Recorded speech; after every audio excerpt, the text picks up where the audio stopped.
through June 30th, 2000.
Oh, honestly, just I was out of it. I just kind of just. I distracted you. Yeah. I'd like to call this meeting to order. Will you please stand for the pledge? I'll read next time. I pledge allegiance to the flag of the United States of America and to the republic for which it stands, one nation, under God, indivisible, with liberty and justice for all.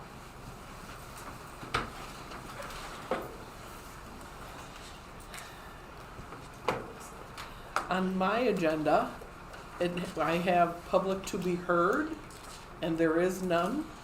So, but before we go on any farther, congratulations to the board members that got reelected and our new board member, Corinne. Welcome. We'll go on to agenda alterations, which you have a copy of. They're white. I need a motion to accept the agenda alterations, please. So moved. Motion made by Mr. Marucci. Is there a second? Second. By Mr. Roll. Second by Mr. Roll. Is there any discussion? Seeing none, you can call the vote, please. Mr. Marucci? Yes. Mr. Roll? Yes. Mrs. Bowman? Yes.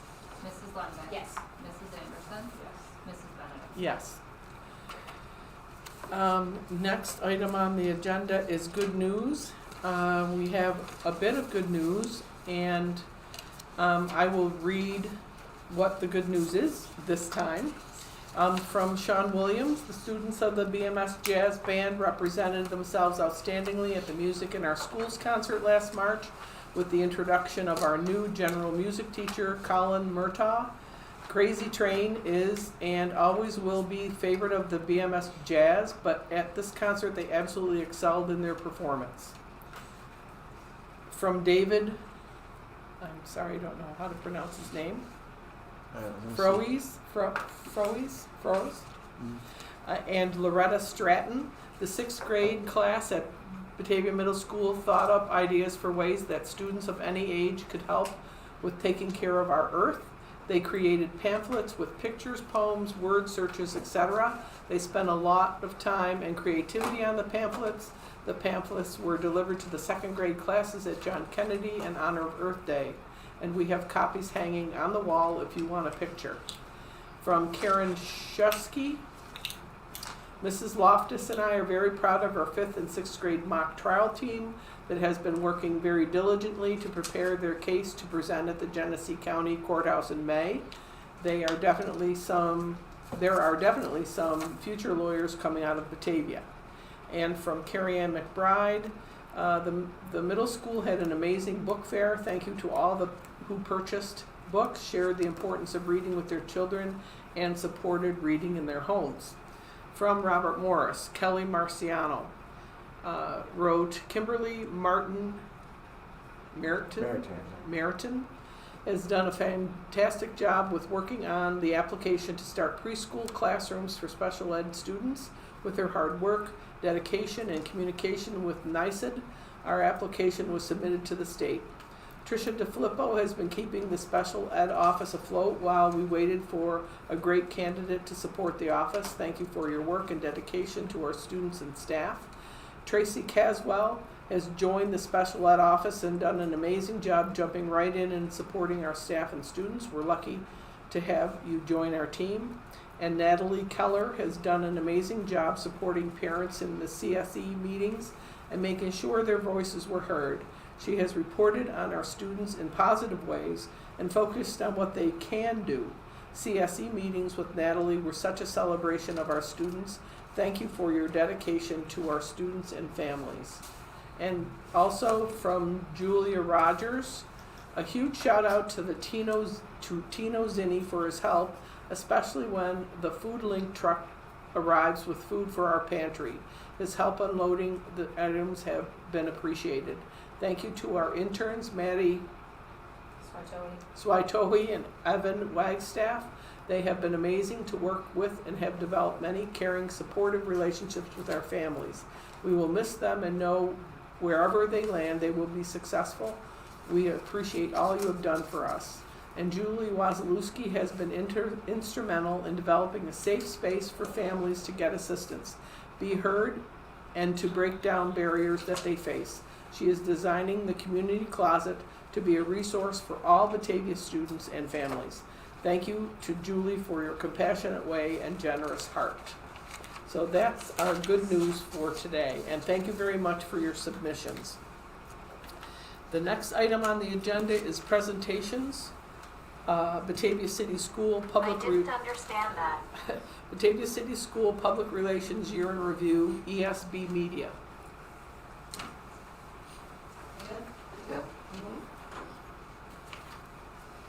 Good evening, everybody. Thank you so much for having me, and thank you, Mr. Smith, for inviting me and for wanting to highlight our communications and PR efforts this past year.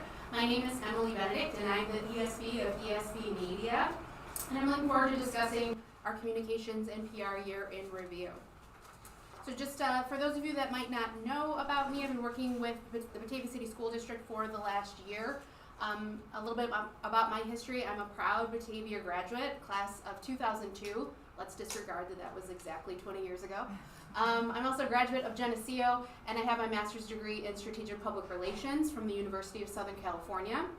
For the past 15 years, I've spent my career in corporate communications at some of the biggest brands in the world, including the Oscars, Starbucks, and Searchlight Pictures, which is a division of the Walt Disney Company.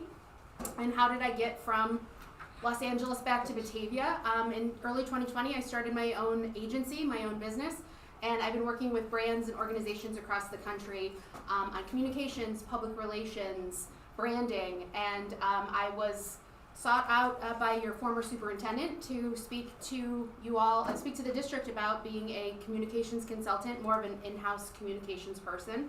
And I'll jump to year one, part one of my time here in Batavia. I was hired in July 2021, and during that time with the former superintendent, I worked with him on goal setting and talked a lot about communications plans, things that he wanted to do here in the district. Cut to September 2021, and everything had changed, as you all know. I was working with the interim superintendent at the time, Mr. Bishoping, who was lovely and wonderful to work with, probably the calmest human being I've ever met in my entire career. But at that time, rightfully so, he asked me to hold on really all of the goals and things that we had talked about setting up for the district at the beginning of the year. But to say, all that being said, it wasn't like we weren't doing communication during September through December of last year. As Tricia knows, because she was with me in the trenches every single day, we were in crisis communication mode from September through December of this past year, mostly due to COVID. As we like to say, our communication was changing hourly every single day as we were putting out information to parents in the community and students and staff about the policies that were changing from the local health department, the state, and federally. And so that took up a lot of our time and a lot of our, it was a lot, say the least. We also had a couple of other things happening during the time. We had some school closures, some student issues, and some media relations, media attention that took up a lot of our fall. But cut to January 2022, that all changed with the arrival of Mr. Smith. And what I'm super proud to say that Jason and I have been in lockstep since the day he arrived. I believe I met with him on day 3 of his time here, and it must be our shared Elm Street experience, but we just have a lot of mutual respect and trust, and something that you absolutely need to have between a PR person and administration and leadership. And from day 1, he and I put together some three pretty foundational goals that he and I were looking to achieve during the second half of the year. And those 3 goals include really building a solid communications foundation here in Batavia, and that is made up of some consistent, proactive, and transparent communication. That was a priority for us. And we really used this time as his hiring in January as a time to reset and establish trust with our community. That being trust in Jason himself as the new leader of the district, as well as trust that we sort of saw eroding in the fall based on a multitude of factors, but during the transition. So we really wanted to build that trust back up here within the district. And the 4 areas that we looked to do that in were our social media presence, our internal and external communication, how we dealt with the press, as well as how we were handling our brand as a whole. So one of the first things that we decided to tackle was how communication was handled throughout the district. I've been told former superintendents practice a more siloed approach. That's the approach that you can see there on the left-hand side. And what that means is the district and each of the schools were handling all of their communication on their own, separate from each other. So they were handling their own press releases. They were reaching out to the press on their own. They were doing all of their own social media. There was nothing stopping anybody from, say, sending out a press release from each of the 4 different schools on the exact same day at the exact same time about 4 different things. And so the problem with this approach is that you weren't necessarily speaking with one voice. You weren't prioritizing messaging. It was disjointed. It was chaotic. The press probably didn't love it, hearing from 5 or 6 different people at any given time. And so now we're now approaching our communications from a more funneled approach that you can see on the right. The administrative team and the principals and I are all on the same page regarding priorities. All the information kind of comes in, and then it comes out of us via one voice, one source. So that's what you can see there on the right. And we're constantly deciding how we're going to communicate to our various groups of stakeholders, our students, staff, parents, and community. And I will say with this new system, principals are still handling all their own social media, which I'll talk about in a minute. And they're also handling building level communications to their parents and their students. But what's great about that is I'm available to them as a resource to help them with their messaging and to help with their voice. And I can also help amplify their messaging on a district-wide level. And it's a much more organized system. So how do we do that? Really started at base level, super easy form of just building a calendar. It might sound simple, but it didn't exist before. It's a communications calendar where all the principals and the administration can see what's going on in any of the other schools, things that we're promoting, things that we want to promote on a month-to-month basis. It also, the calendar, and I'll speak a little bit about this shortly, also lets the principals know when I will be highlighting each of the schools on social media and on a district level on the website. So everybody will know one to have put their best posts up on social when I'll be watching. A second tool that I implemented this year is a communications coverage request form. In the past, I was getting requests for press releases, social media graphics, really just anything, kind of one-off emails, super hard and unwieldy to keep track of. So with this form, we're able to gather all the requests at once. Jason and I can then prioritize our messaging and decide, when and how we want to communicate any of our messages from our schools. Another big priority for Jason when he came in was transparency, as I mentioned, and I think we're really doing a great job of achieving this through his regular superintendent's updates. He and I really tag team this messaging. It's 100% him and his voice. He's writing it. I'm reviewing it, and both of us make sure every other week that we're hitting our messaging points and that we're really highlighting all the great things that are happening across the district. As you might know, it goes out every other week, and the best part about this type of communication is that it's measurable. We set it up using our email and website system, and it allows us to see how our community is interacting with it. We've sent 9 of these updates to date, starting when Jason started in January, and we've hit a little over 8,000 views in total of these messages specifically. So our community is interacting, they are reading it, they are opening their emails, which is exciting and great to see. It's also posted on Facebook too, right? Yep, we posted it on the website, we put it on our live feed, we send a text message, we send an email, we Facebook, Twitter, really anywhere anyone lives online, you will get a notification about this every other Friday. So we're super proud of this, and we'll continue to do this. And so my role in executive communication extends to everybody on the administrative team, all the principals. I worked with every single administrator and principal on one type of project or another, and it helps to speak to the consistency of voice. And I like to consider myself an insider-outsider resource for everyone. Insider because I come from this community and I went to school here, but my outside perspective as a non-educator allows me to come at each problem, each event with a different perspective and oftentimes different questions than the team might come up with themselves. So it's a really great balance between all of us when we're attacking a specific communication issue. And I like to approach everything with a PR brain and make sure we're being clear and easy to understand with everything that we're communicating. Another one of our priorities was our internal communication is making sure that every message that we send out is customized to the different stakeholders' needs. And then making sure that when we're communicating our message, we're doing it in the best and most accessible way possible. Not every message that we're putting out is suited to an email or a social post or a Facebook post.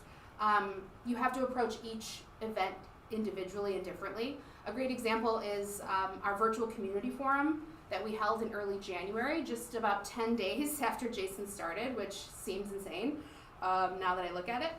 But the reason that we did this and we took this customized approach was because Jason had just started. We couldn't do our traditional, meet the superintendent event because, as we all remember, in January there was the COVID surge, so we had to stay virtual. And we were getting a lot of different questions coming out of winter break.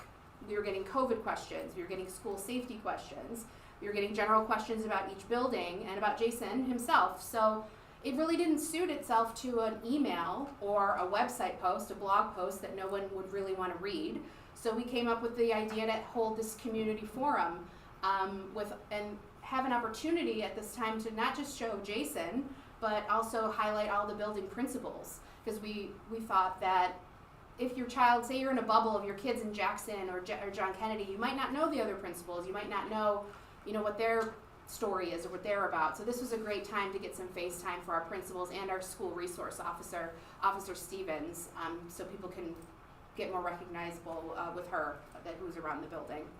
And so we put this together in a few days, and it ended up being seen, speaking to the accessibility question, is being seen by nearly 1,300 people on YouTube.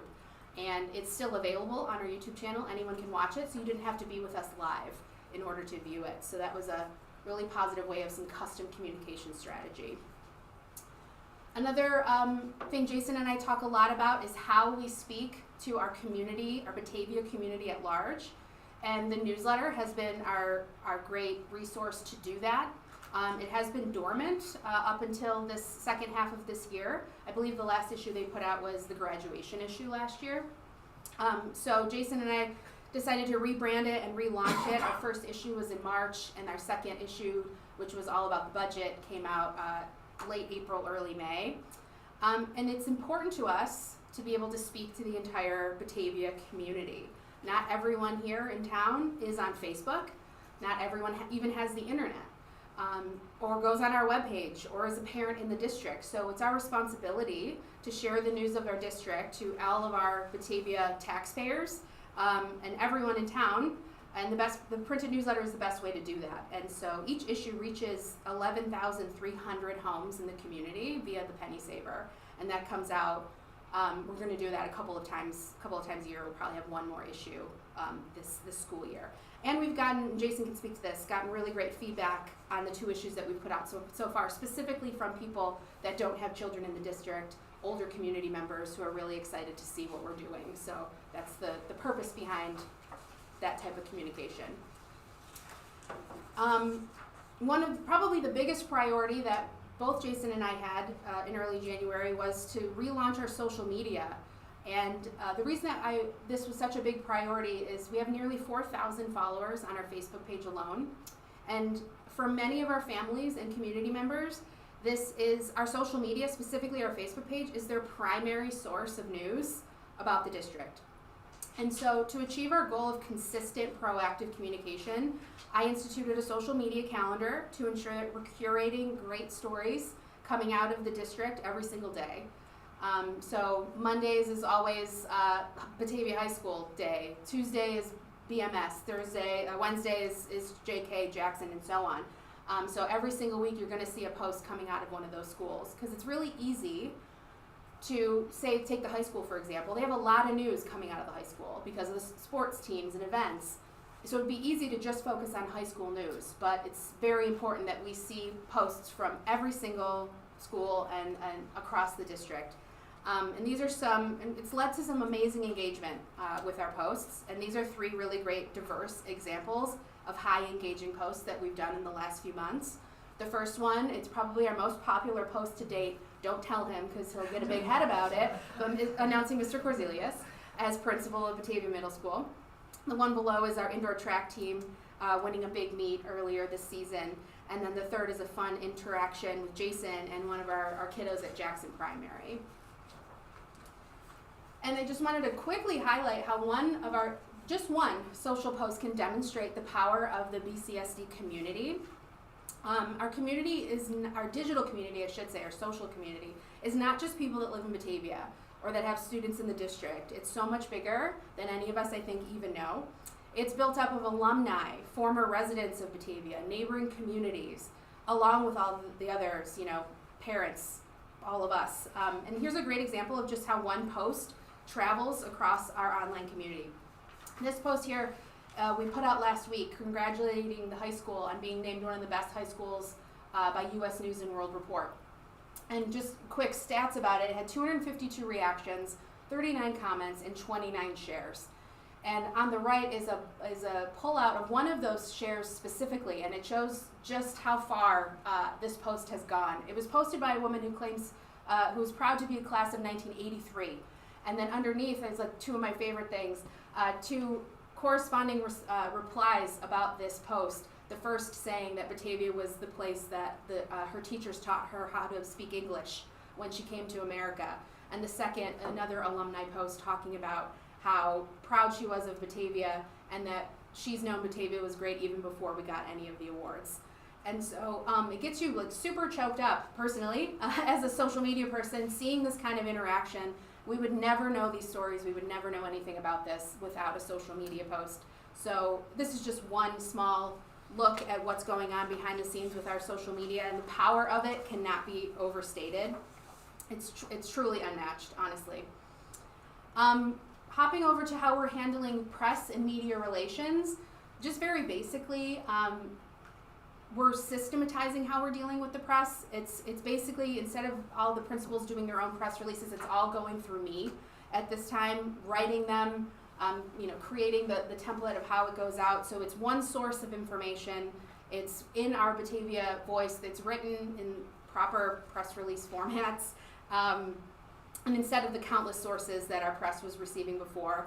And by doing this, it helps us prioritize our messages, manage the flow of information, and allows the press to see me as a resource, the public relations person, as a resource for news and story opportunities, as well as helping with fact checking. So it takes a little bit off the plates of Jason and the other principals, so they're not necessarily bogged down with the extra work of how do I write a proper press release and who should I be sending it to.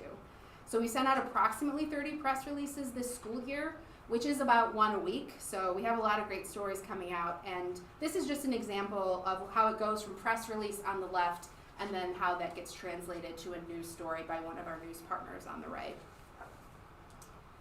And finally, jumping into the branding side of our communications plan, and yes, Batavia City School District is a brand, just as much as the Bills or the Sabres, maybe not as recognizable, but we're a brand nonetheless. Batavia is a symbol of the community, we're recognizable, and the brand instills trust and confidence, and our brand expresses what our school district stands for. So our website is an extension of that brand, and I like to say it's the front door to the district. And Jason and I continue to talk a lot about the website, and it's very clear to us that at times it's not always doing the best job of being as informative and easy to use as we would like it to be. So it's an ongoing project to clean it up and train our staff on how to best approach and organize each page. And this is an example of a project I worked on with Julia Rogers for the community schools page.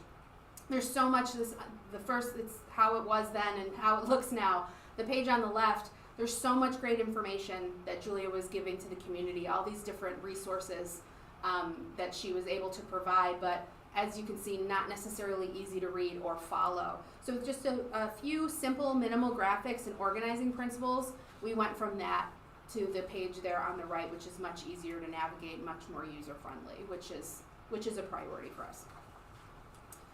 And another big branding issue I noticed when I came into the district were the various logos that were being used across the district. I would like you to even look in this room right now and see how many different logos you can find.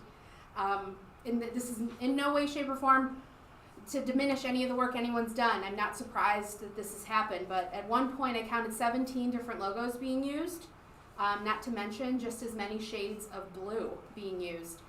As I said, I'm not surprised it's happened, but it can cause a lot of confusion, and on a very basic level, it's not necessarily the most professional look that we could be going for. So I see it as an amazing opportunity to work on establishing that trust that we talked about as a foundational goal by bringing a consistent brand look to the district. So how do we do that? Every brand I've ever worked on, from the Oscars to Starbucks, has something called a style guide. So why not bring that principle to a school district? The box on the right is a perfect example of a style guide which explains brand standards. This is actually from a school district out in California. And it helps you with colors and logos and fonts and a place to download high-resolution versions of each logo and how to use the logo and how not to. And here's a couple of reasons why this could be important for a school district like Batavia. More than one person is using the school brand. From a coach to a teacher to a principal, it's touching many hands and it's hard to keep track. So a style guide will keep people from going rogue and creating their own systems and creating their own logos. We're going to put a stop to that. It keeps the brand consistent across multiple schools and buildings. The stack of logos here on the left, this is by no means the final version, but just gives you a look into the logo exploration that we're doing now. Just keeping consistent, but allowing each school to have their own logo. So we won't have a logo for the middle school like you've seen before, or the one that Jackson Primary has that everybody's just sort of made themselves using, who knows how they've created them. But yeah, it keeps the brand consistent across different types of media. So whether it's a t-shirt, I see a few Batavia golf shirts in the room right now, to a social post, the brand rules will remain the same using this style guide. So we're currently in process of finalizing our logos, and to be clear, this is not going to affect any of our athletic logos at this time. This is strictly district level logos and mostly our digital presence, but we're aiming to have the style guide in place for the upcoming school year. Can you just explain the difference between a logo and a mascot? Yes, I mean, the We're Blue not Devil, touching that- yeah, we're not touching the Blue mascot, Devil. no. Yet. We're not, for this project specifically, it's just this district level, kind of like the logo you see behind you, or even this one here. We're working on all of that. So from the district, and each school will have their own consistent but individual logo.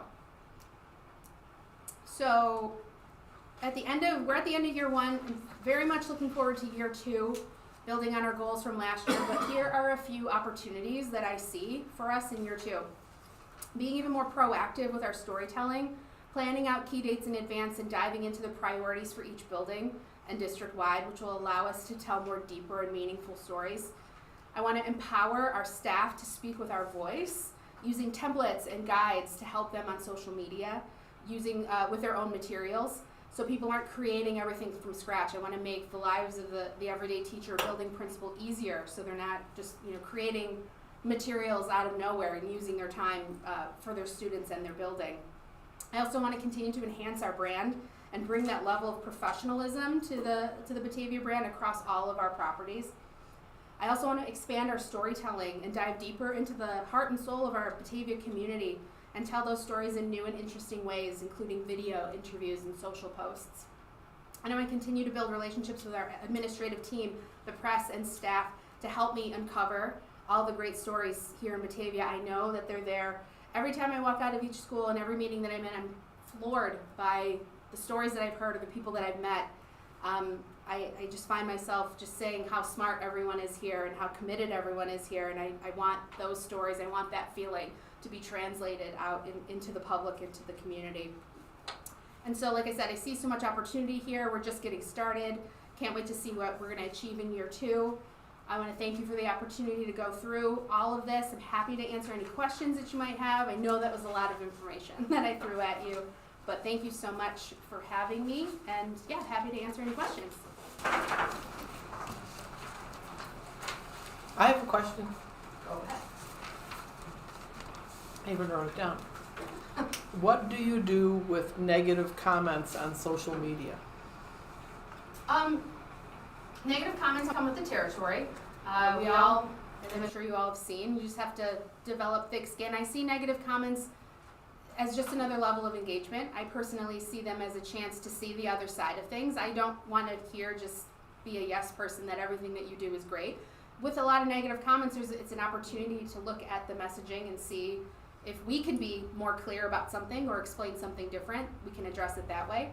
But I welcome any and all engagement on our social media posts, and anybody that's maybe necessarily negative about what's going on in the district, I implore them to join and try and see how they can help and do things and be a part of the solution, not necessarily the problem.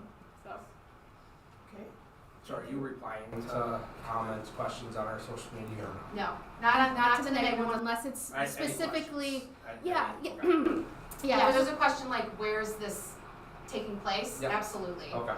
If there's something factually incorrect, absolutely. But just general, you're doing great or you're awful, no. Yeah. Any other questions? Thank you very much. Thank you. Thanks, Emily. Thank you.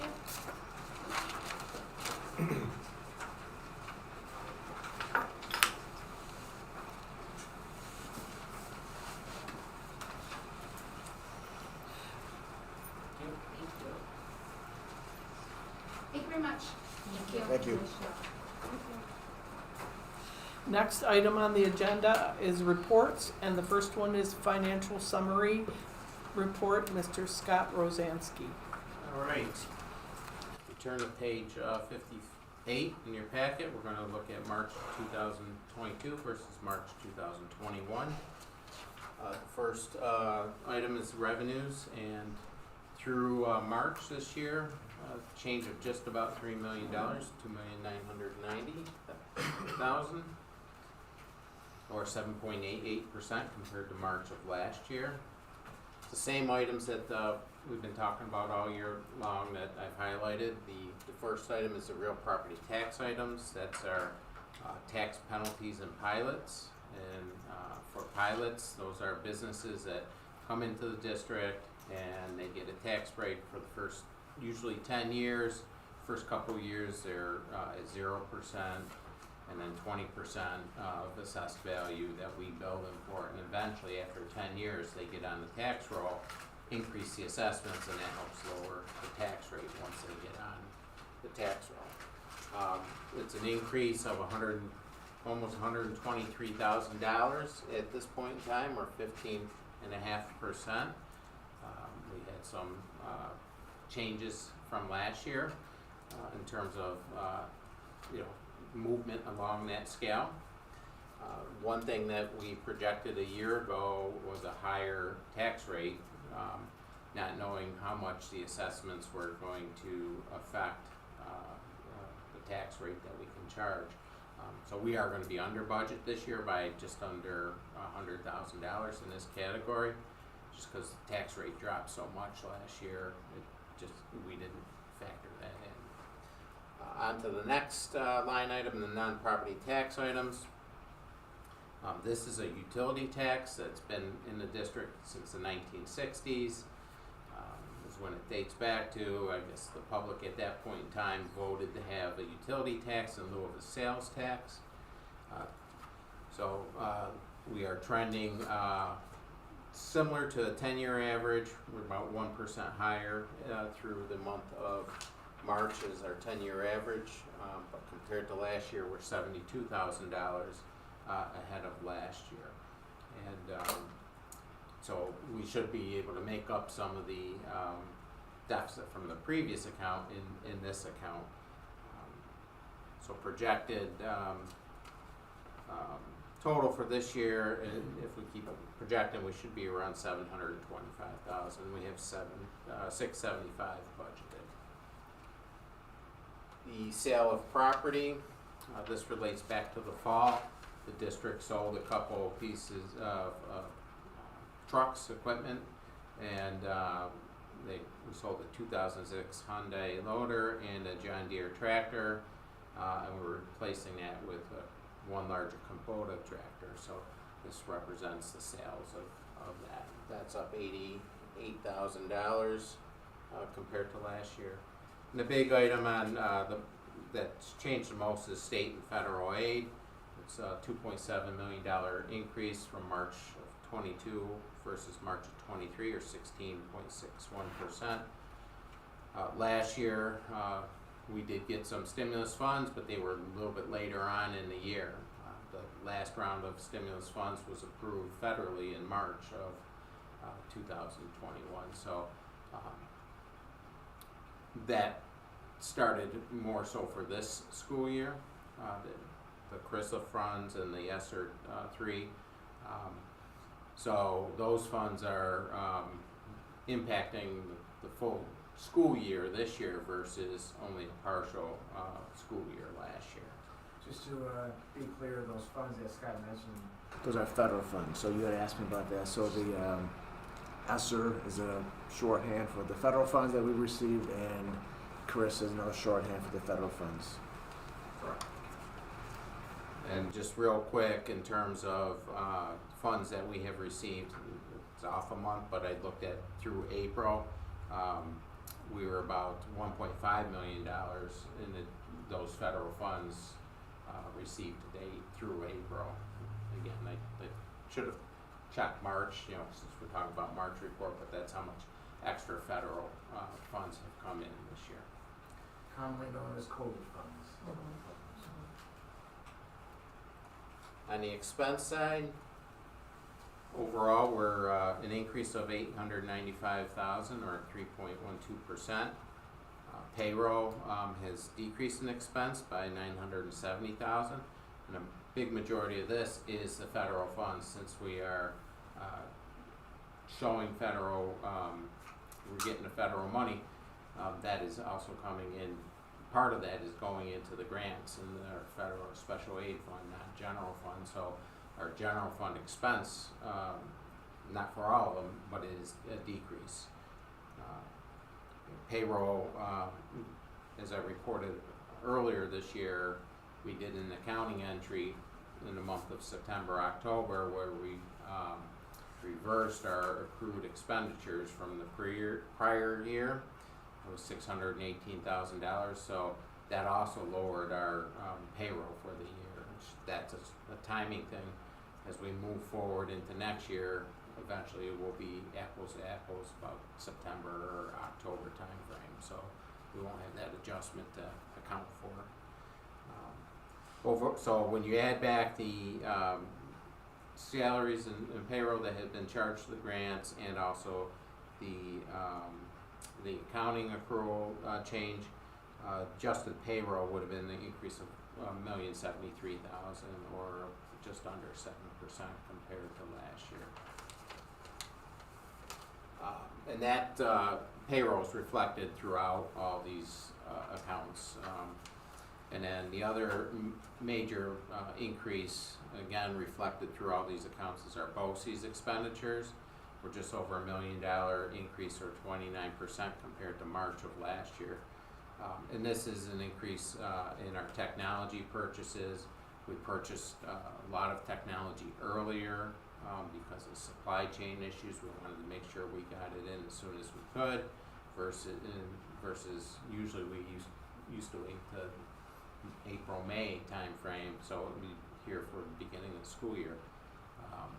So with the supply chain issues and additional COVID funding that we were able to also tap in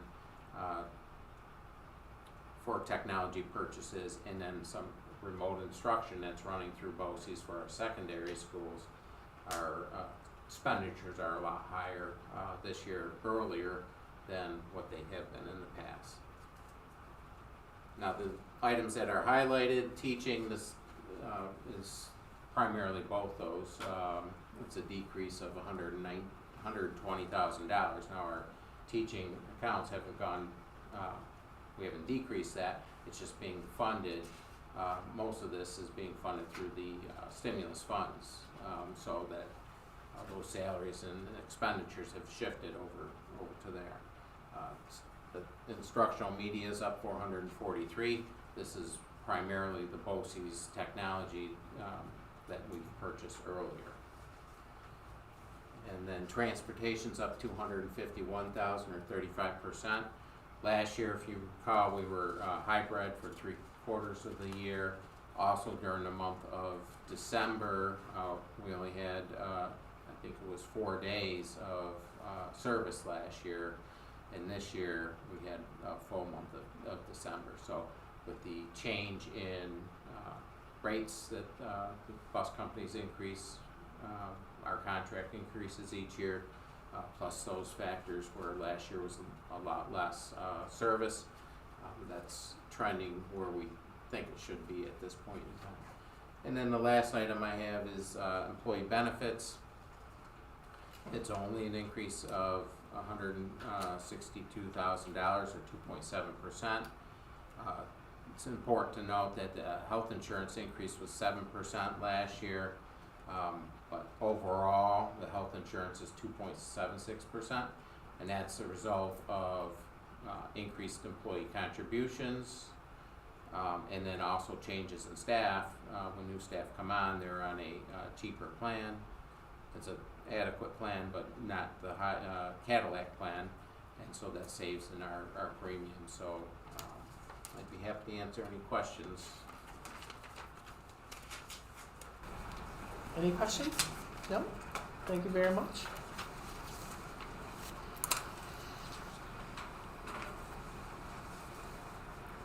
Next item is the student ex officios report. And I'll give the report tonight. Kylie is attending an event at the high school for music. Her report states, on May 26th, Sources of Strength will be hosting its first fun run during the school day. Students are able to participate in 8 different activity stations. Each station breaks down each of the 8 sections of the Sources of Strength wheel, which are mental health, family support, positive friends, mentors, health activities, generosity, spirituality, and medical access. The high school band orchestra concert is this evening, which Kylie's participating in. It's in the high school auditorium. The high school vocal concert is on Wednesday, May 25th, also hosted in the high school auditorium. All of the advanced placement testing has concluded, and many of our upperclassmen seem confident in the tests that they have taken. Tomorrow, May 20th, 6 seniors will be competing for the title of Mr. Batavia. These 6 boys are competing in the name of their own chosen charities: Crossroads House, Juvenile Arthritis Foundation, Habitat for Humanity, Genesee Cancer Assistance, Crohn's and Colitis Foundation of Western New York, and the Michael Napoleon Foundation. On June 3rd, the high school's Tri-M Music Honor Society will be hosting a Willow Tree end-of-year celebration on the high school's front lawn. Guests are encouraged to bring a lawn chair and enjoy some music from our Tri-M members as a way to celebrate the end of the school year. Thank you. Next is the superintendent's report, Mr. Jason Smith. Thank you. I first want to welcome back to the board Chaz and John, and welcome to the board Corinne Anderson. Look forward to working with all of you again. So, welcome. Thank you to our parents and families and taxpayers for their support of our 2022-23 school budget. Thank you to Scott for his efforts on that as well. I want to recognize that. You heard Emily mention this, and I mentioned this last week, last time, but I do have our official recognition here for our best high schools. National recognized one of the best high schools, so that will be on display here in the boardroom shortly, so I wanted to point that out. The press release has gone out. Good luck to our Mr. Batavia contestants tomorrow night at 7 o'clock. We look forward to their talents in singing and lip syncing and all kinds of good things. Spring sectionals begin next week. You know, we wish well to all of our athletic teams. Concert season, as you heard, is well underway. I've been attending several of those. And speaking of concert season, last week we had the honor of inducting 5 BHS graduates into our musicians of note: Lyle Mark, Jackie McLean, Mark Horbelt, Beth Ann Hooker, and Cindy Baldwin, a former teacher here at the school district. So I'd like to welcome all of them and recognize their achievements. And next month you will hear more about this. I'll give you a sneak preview now. Our strategic plan is finalized, pending board approval. So Molly Corey and her team will be here next month to share that with you. I'll pass around a sneak copy. It's not official yet, but you can see that for you to. You heard me talk about that over the month, so that is ready to go for the June board meeting and your adoption and approval. And finally, we have the BEA here today as part of the day of caring, and I visited John Kennedy. We have some great volunteers sharing with our students how to create a business. So we have some entrepreneurs in 3rd grade that are going to be learning how to make ice cream pizza. I heard oatmeal cookies. What else did I learn about today? Pizza places, banking, jewelry stores. So lots of good things coming up from our 3rd graders in the years to come. So thank you. Allison, thank you. That's it? Yeah, that's it. Thank you so much. Next on the agenda is consent items. I need a motion to approve consent, please. So moved. Motion made by Mrs. Lenve. Is there a second? Second. Second by Mr. Regal. Is there any discussion? Seeing none, you can call the vote, please. Mrs. Lundberg. Yes. Mr. Riegel. Yes. Mrs. Anderson. Mrs. Bowman. Yes. Mr. Rowe. Yes. Mr. Marucci. Yes. Mrs. Benedict. Yes. Next item is old business, the 2022-23 Board of Ed schedule, September meeting date revision. That would be given to you. I need a motion to accept the revision in the Board of Ed schedule, please. So moved. Motion made by Mr. Marucci. Is there a second? Second. Second by Mr. Regal. Is there any discussion? Seeing none? Mr. Marucci. Yes. Mr. Riegel. Yes. Mrs. Anderson. Yes. Mrs. Lundberg. Yes. Mrs. Bowman. Yes. Mr. Rowe. Yes. Mr. Marucci. Oh, I already called you. Apologies. Mrs. Benedict. Yes. Next item is new business, first review of the 2022-23 Batavia City School District Safety Plan, Emergency Response Plan. So on this item, there will not be a motion, Mm-hmm.